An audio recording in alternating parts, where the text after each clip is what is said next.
So every time this comes up about these props, there's a lot of debate about, you know, what difference they make. A lot of people who don't have them make assumptions based on the videos they're seeing. The problem with cell phone videos is they often auto adjust the volume level.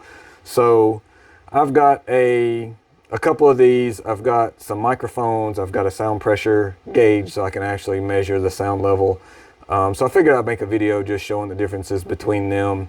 As someone who has experience with both the stock props and these props, I can tell you honestly, these sound much more pleasant and less screechy. I hope that'll come across in the video using these mics. So let's get into it. All right, so first up here is the 5-blade props, and I'm gonna measure the sound level with our meter here to see what it gets up to.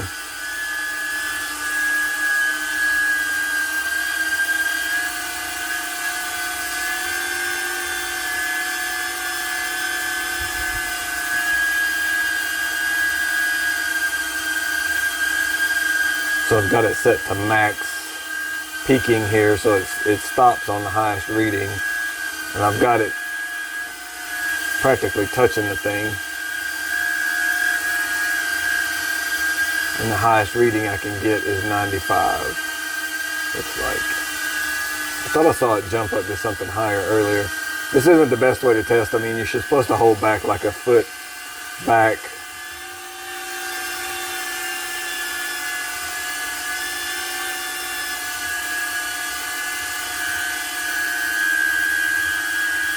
Yeah, from this distance, it's about the high 70s.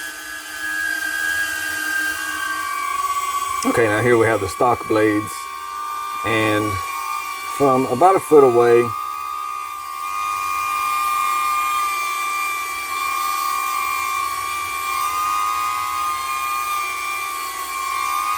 seeing about the same numbers. We'll go to max it.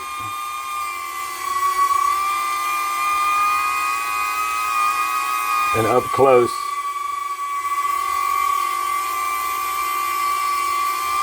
it gets well up into the 100s.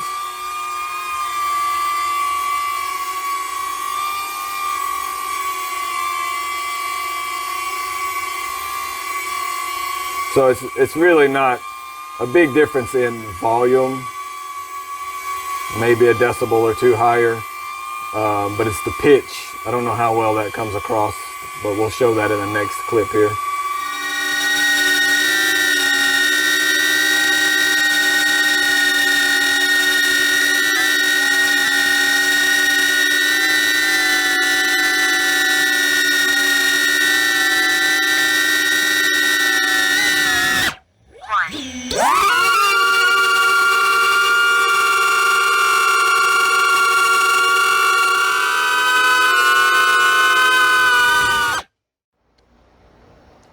Okay, so the trick to getting these to work on here is the little screws that come out of the stock props.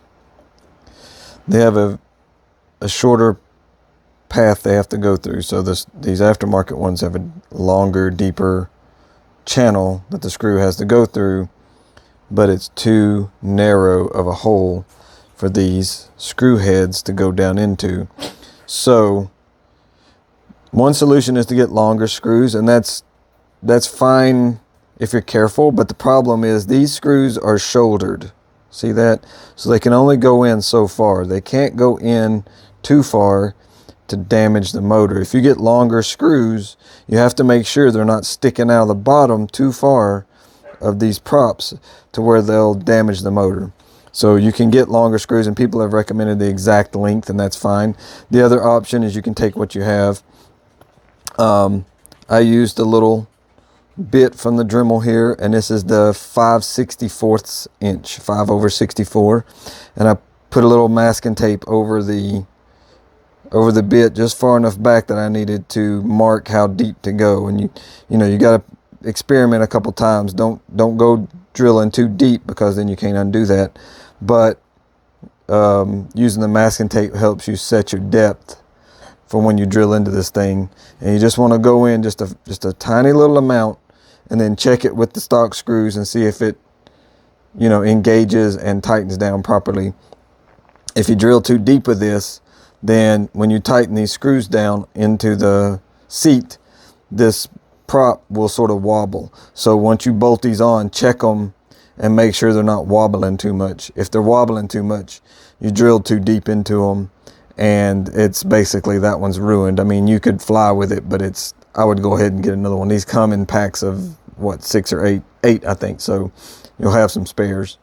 But that's the trick to using the stock screws, or there's aftermarket size you can go with as well. Just be careful not to get them too long to where they'll go all the way into the motor that way. So there you have it. I hope that's helpful. If you have any other questions or think of anything, just post them in the comments and I'll address it as needed. Can make something else if need be. All right, later y'all.